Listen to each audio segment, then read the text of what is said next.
Well, what's up, everyone? How are you guys doing tonight?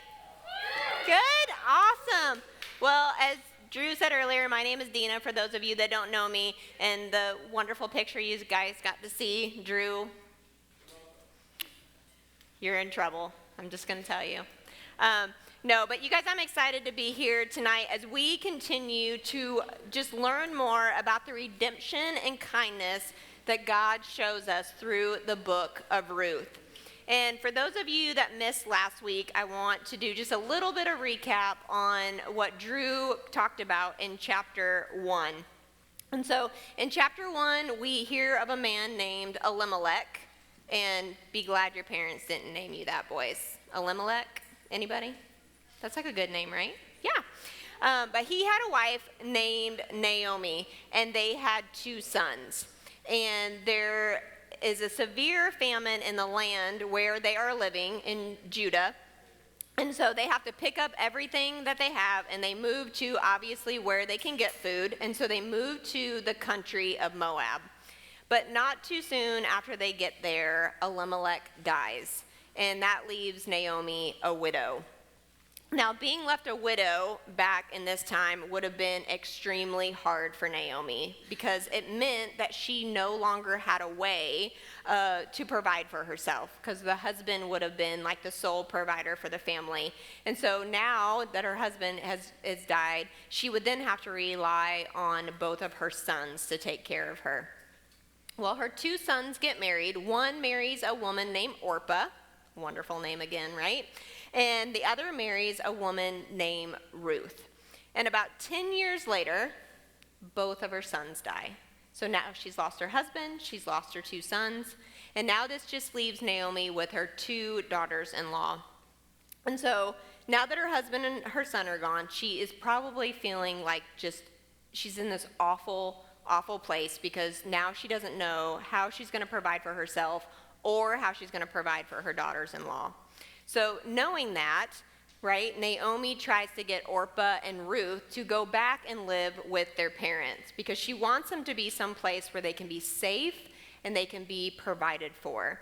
Well, Orpah decides to go back and live with her parents, but Ruth absolutely refuses to go because she loves Naomi so much and she doesn't want to leave her alone.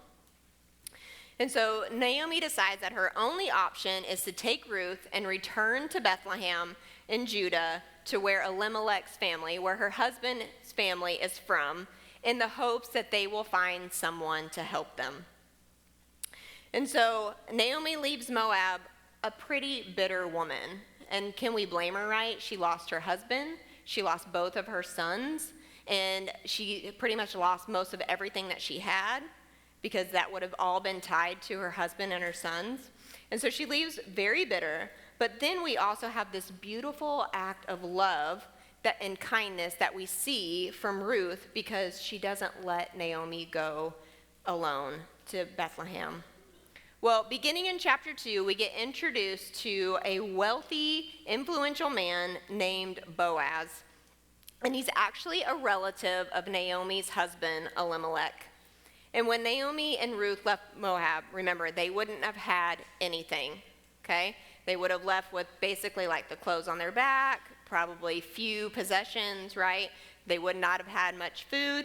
And so I imagine when they arrive in Bethlehem, they're pretty hungry. And so have any of you guys ever been hangry before? Where you guys just are like, if I don't eat soon, someone's gonna get knocked out. Yeah. I've been there. So they get to Bethlehem and they are looking for something to eat. Okay, they're starving. So we're going to start in chapter 2, verses 2 through 3, and it says this. It says, "One day Ruth the Moabite said to Naomi, 'Let me go out into the harvest fields to pick up the stalks of grain left behind by anyone who is kind enough to let me do it.' Naomi replied, 'All right, my daughter, go ahead.' So Ruth went out to gather grain behind the harvesters. And as it happened, she found herself working in a field that belonged to Boaz, a relative of her father-in-law, Elimelech.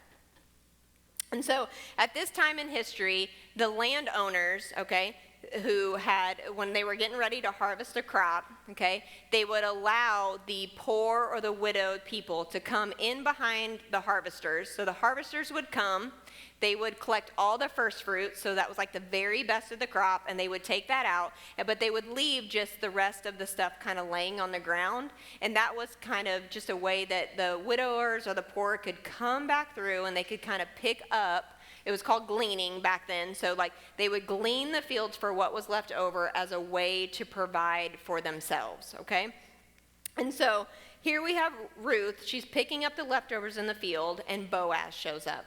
Well, listen to what happens next. We're going to go to verses 5 through 10, and it says this. It says, "Then Boaz asked his foreman, 'Who is that young woman over there? Who does she belong to?' And the foreman replied, 'She is the young woman from Moab who came back with Naomi. She asked me this morning if she could gather grain behind the harvesters. She has been hard at work ever since, except for a few minutes' rest in the shelter.' Boaz went over and said to Ruth, 'Listen, my daughter, stay right here with us when you gather grain. Don't go to any other fields. Stay right behind the young women working in my field. See which part of the field they are harvesting and then follow them. I have warned the young men not to treat you roughly. And when you are thirsty, help yourself to the water they have drawn from the well.' Ruth fell at his feet and thanked him warmly. 'What have I done to deserve such kindness?' she asked. 'I am only a foreigner.'" Well, Boaz sees Ruth working really hard in the field, and he has compassion on her. He wants her to know that she is safe and he will not allow anyone to harm her. He tells her, don't go work in anyone else's field because that could be unsafe. And that back in that time, widows and just young women, they, not really safe to be on your own. So he's telling her, hey, come where I know that you can be safe. And then he even offers her water when she's thirsty. And back then, women would have had to be the ones to go draw the water. So the fact that she doesn't even have to go draw water, that it's just ready and waiting for her, was just a huge blessing. Well, how does she respond? Well, she falls to her feet and warmly thanks him for his kindness. And have you guys ever had this happen to you? Has anyone ever shown you kindness that you weren't expecting, or maybe you feel like you didn't deserve? Well, this makes me think of a time when I was in high school, and I had the privilege, not really a privilege, when I was a freshman in high school, I had the privilege of having PE, so physical education, with all the senior girls, okay? It was me and another girl. Maybe there was three of us. There was 2 or 3 of us that we were all freshmen, and we had to have PE with all the senior girls. And I was already scared to be a freshman. And then when I walked into gym class and I realized that I am in with nothing but these seniors, I was terrified. And I had a reason to be, because there was this girl.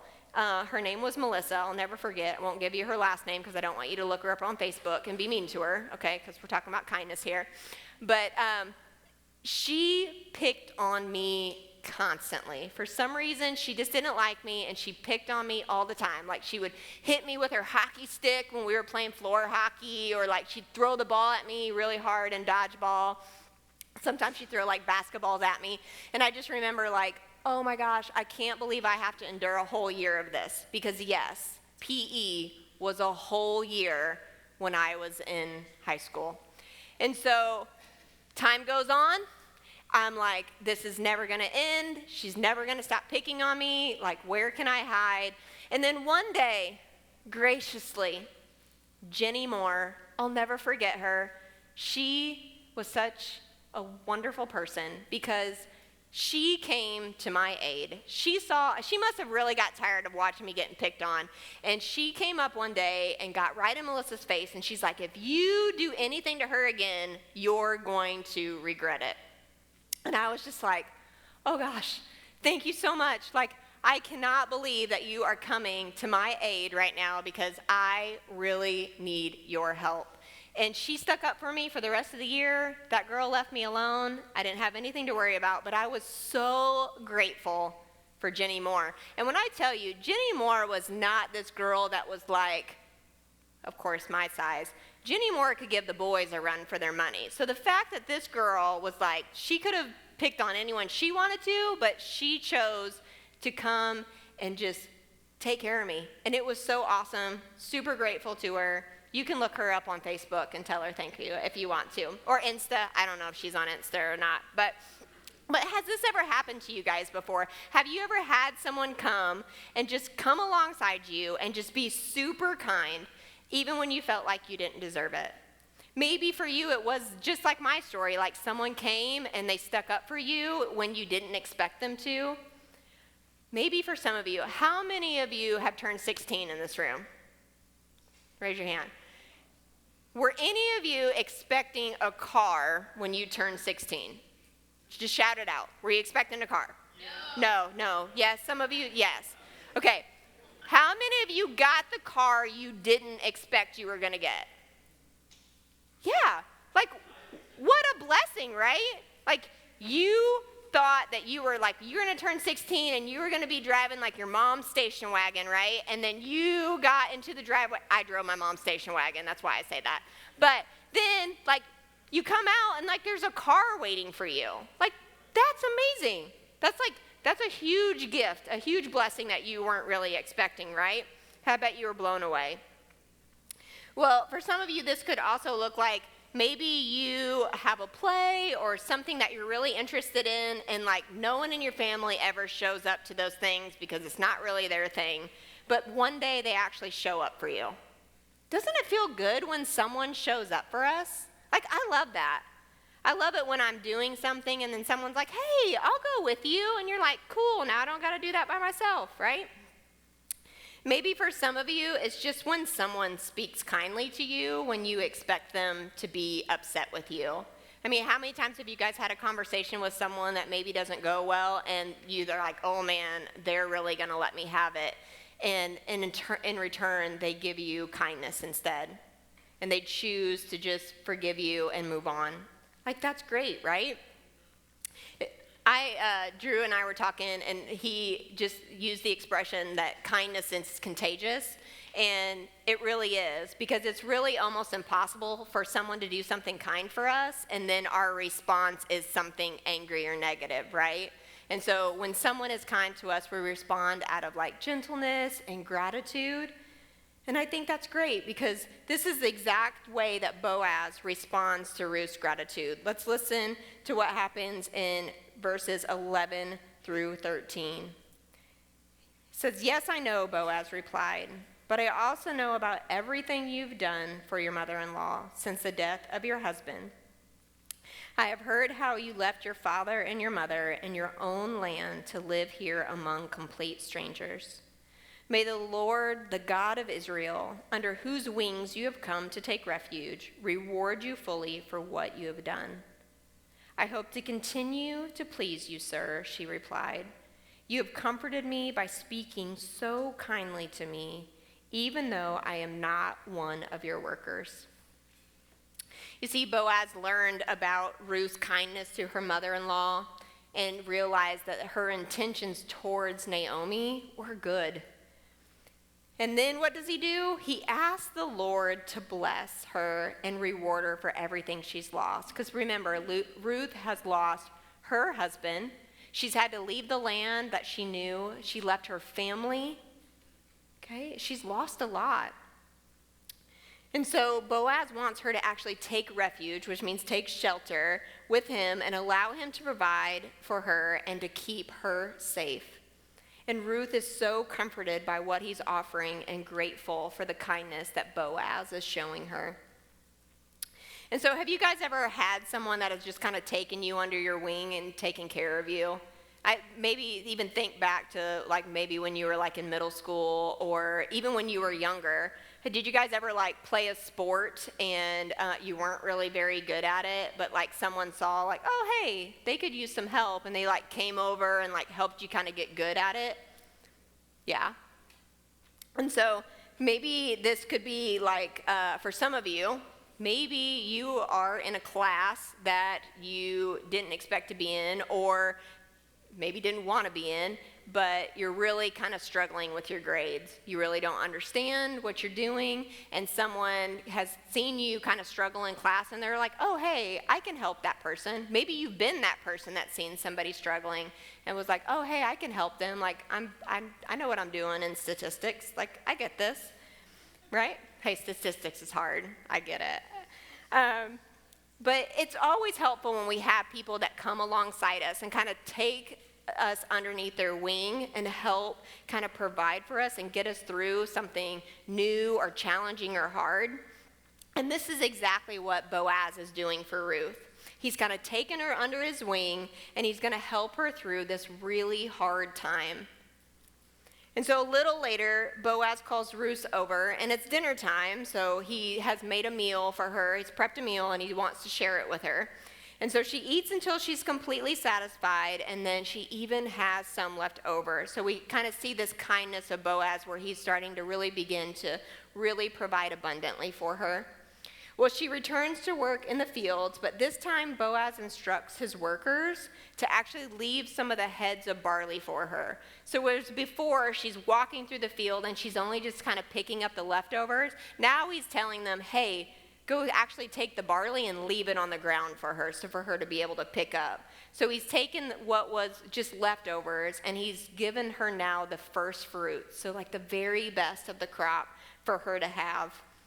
And then he also instructs his workers not to give her a hard time.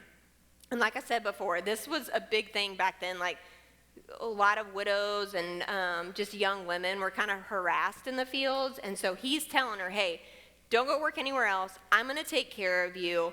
No one's going to give you a hard time. And he's just providing a place to keep her safe because he cares so much about her safety. And so Ruth returns home to Naomi, and Naomi is blown away by how much barley she has collected, okay? And so Naomi asks her, she's like, where did all of this come from? And Ruth tells her about the kindness Boaz has shown her and all that he has done for them. And listen to what happens next. In verses 20 and 21, it says this. It says, may the Lord bless him, Naomi told her daughter-in-law. He is showing kindness to us as well as your dead husband. So Boaz is actually honoring her family by showing her this kindness. And says that man is one of our closest relatives, one of our family redeemers. And then Ruth said, what's more, Boaz even told me to come back and stay with the harvesters until the entire harvest is complete. You guys, there's so much that we can take away and learn from this story.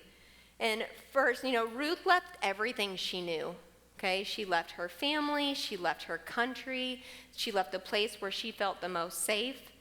And she did that out of the kindness and love that she had for Naomi. And then we see how God has blessed Boaz with land and wealth and influence, and he could have kept all that to himself. He didn't have to share that with anybody. But instead, he uses what God has blessed him with so he can abundantly provide what Ruth and Naomi need to survive. He was so generous and he was so kind, and he wanted them to feel safe and have hope in a time of uncertainty because they would not have known what was going to happen to them. They just came to the land in hope that someone would help them. And here's the thing, God does the same thing for us. God's kindness towards us is abundant. Hear that again. God's kindness towards us is abundant. He doesn't just leave us with the leftovers of his love and attention. He takes us under his wing and he provides the things that we need. And I want you guys to really think about all the ways that God provides for you every day, all the blessings that he gives you.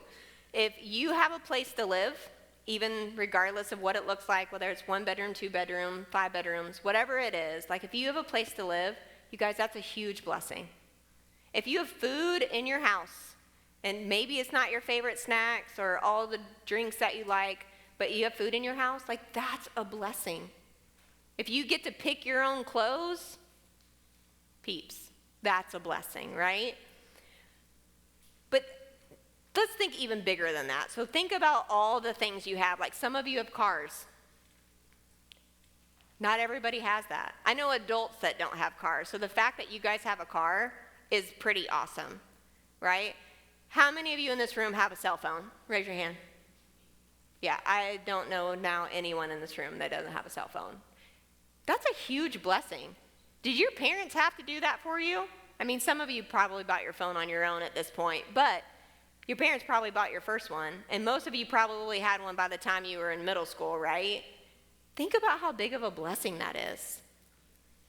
Even more, I want you guys to think about the people that God has provided you in your life. The people that surround you. Think about your family, whether it's an extended family, grandmas, grandpas, moms, dads, brothers, sisters, like everyone you have around you in your home is a blessing to you somehow, some way. Maybe you have like the best friend group in the world. Like you guys are tight. Like they come to you and help you whenever you need it. They show up. Like what a huge blessing. Not everybody has that blessing. And so like if you love your friends, like make sure that you tell them every day how much that you care about them and how big of a blessing they are in your life. You guys, there are people in this room right now that you are sitting next to that are a huge blessing to you, and that is your small group leaders. These are people that show up for you guys every Wednesday night. They give their time, they give their energy, they give their resources so you can feel loved and cared for. And they want you to grow in your relationship with Jesus, so they show up for you every single day or every single Wednesday, right? And you guys, God blesses us with a lot of other things too. He blesses us with spiritual gifts. And these are the things that help, that God has placed inside our hearts that help us reflect his goodness on to others, so to the people around us. And so maybe one of your spiritual gifts could be like maybe you are just a natural encourager of people. Like you have such a positive attitude. You're always going around telling people like how great of a job they're doing, or when you see that they're sad, you're like, hey, like I know things are hard right now, but they're going to look up. I'll be here with you the whole time. You guys, that's a spiritual gift of encouragement. Maybe for some of you, it is just the way you show up for people in general. Like maybe you don't know what to say or you don't know what to do, but like just your presence there is a huge help to those around you. And you guys, God grants every one of us the ability, the spiritual gift to be kind. And we can choose to be kind to the people around us. And God wants us to use that kindness to make others feel loved and known and cared for. And this is exactly what Boaz did for Ruth. He used his kindness to make her feel loved and known and safe and cared for. And you guys, one of the greatest acts of kindness that God has ever shown us was when he sent his son Jesus to die on a cross for us. This was all a part of his plan of redemption from the very beginning of the Bible. And so God never wanted us to feel alone or abandoned. And so he sent Jesus to save us so we would never have to feel that way. You matter to God. He is pouring out his kindness to you in your life every single day. Sometimes you're not always going to be able to see that kindness. Sometimes you're going to be distracted by the world. You're going to be distracted by friends. You're going to be distracted by social media. You're going to be distracted by a lot of things, and you're not going to be able to see the goodness that God has for you. Sometimes it's going to be your own just selfish heart that is not going to allow you to see the kindness that God has in front for you. But he is faithful, and he will show you kindness if you will just open your heart and your eyes to him. And he's being faithful to you even when you're not being faithful to him. And he is patient, and he is kind, and he is just waiting for you to come to him. So you guys, what would it look like for you to begin a life to live a life in reflection of the sacrifice Jesus made and the faithfulness of God's love for you. Maybe a simpler way to say this is just, how does God's kindness change your life? Think about it. How does God's kindness towards you change your life? Well, you guys are going to talk more about that in small groups tonight, but before you go, I would love to pray over you guys and just thank God for his faithfulness and kindness to us every day. Heavenly Father, Lord, thank you that you are a God that shows up for us. Lord, even when our hearts are turned to things that are of this world, Lord, you are a God that just shows us a better way. Lord, I pray that each and every one of us will just look at the blessings that you give us and just, Lord, turn our hearts towards you in gratitude and in love. So, Lord, thank you for just the abundant amount of blessings that you have given each person in this room. Lord, we love you and we trust you, and it's in your heavenly name I pray these things. Amen.